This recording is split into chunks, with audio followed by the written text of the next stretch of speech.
Hello everyone, welcome back to my channel Programming with the Purpose. This is the lesson 7 in the beginner series of learning iOS development using Swift. In this lesson, we are going to explore the advanced concepts such as classes, structures, and their methods and properties. So let's see what structs and classes are. These are basically flexible and general purpose constructs that help to extend the functionality of a project and act as a building block.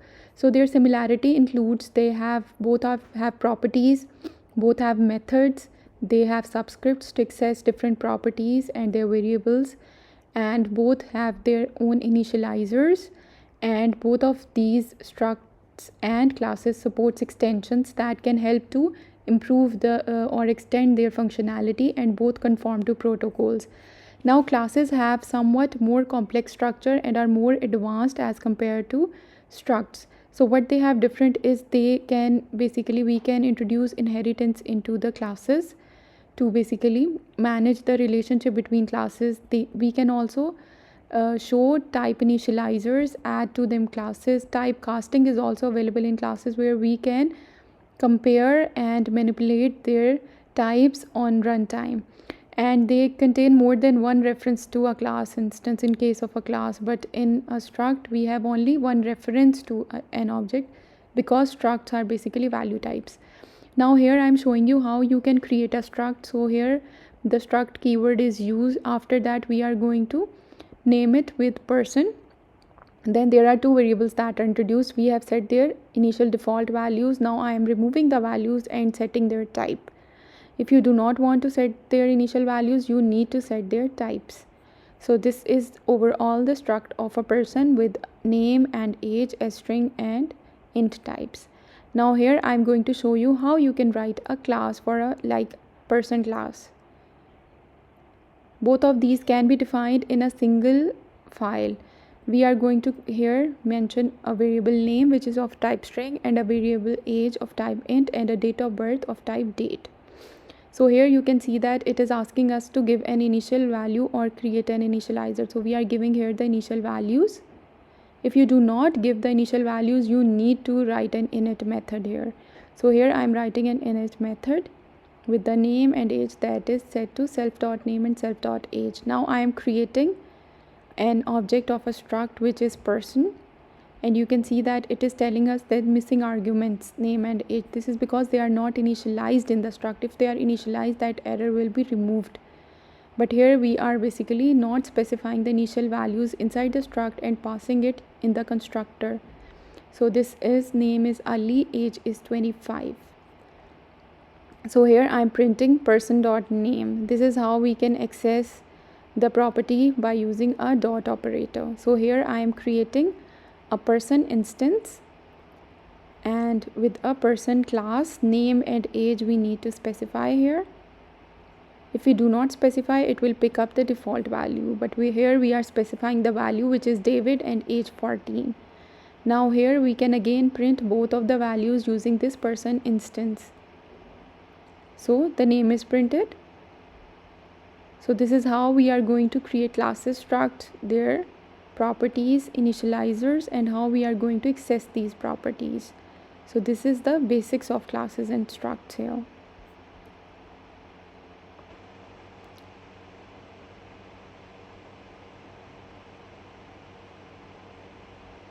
So next I am going to show you here an important conclusion, that structs are value types and classes are reference types. It means that struct will only have one instance, and that will be pointing to a copy of the data, not the actual location. So here I have created another person that has been passed the value person. So here is an error. We need to set it as a variable that does not allow us to change its value. And here we are printing the person.age which is 25, and after that we have changed it to 12. So we are again printing it, another person.age which is 12. So here we have created another instance of our class, person class, and passed it a value. And when we are going to print the age of another person instance.age, it is 20. And if we are going to print the value of the person instance that has been passed to this, it is again 20. It means that it has changed the actual value. It means that the address is passed, not the value. So this shows us that classes are reference types and structs are value types. So here we can compare two of the instances of a class to check that if they belong to the same class.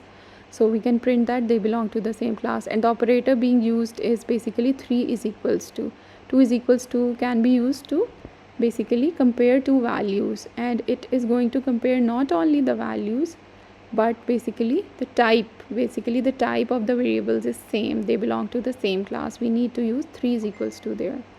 Now here we are creating another class with the name of location details, which is going to create a data type of CLL location. For that we need to import core location. CLL location is basically a location on a certain latitude and longitude, and here we are specifying the keyword lazy. So we need to provide an initializer for a lazy variable, and lazy is basically a variable that is basically populated or manipulated only at the time where we need to use it. So basically lazy also helps us with the performance, and usually location is something we need when we need to basically get the location from the device. We need some delay or some time for setting the location before accessing it. So usually location is set as a lazy variable. So lazy property help us to access the value or to change the value when it's actually needed. So just use the keyword lazy to specify a property as lazy. So here I am going to show you computed properties. So the properties we have discussed up to this point are basically stored properties. Computed properties are the properties that are computed, their value is computed on runtime. So here we are creating a class with the name distance. A variable kilometers is initialized with the value 0.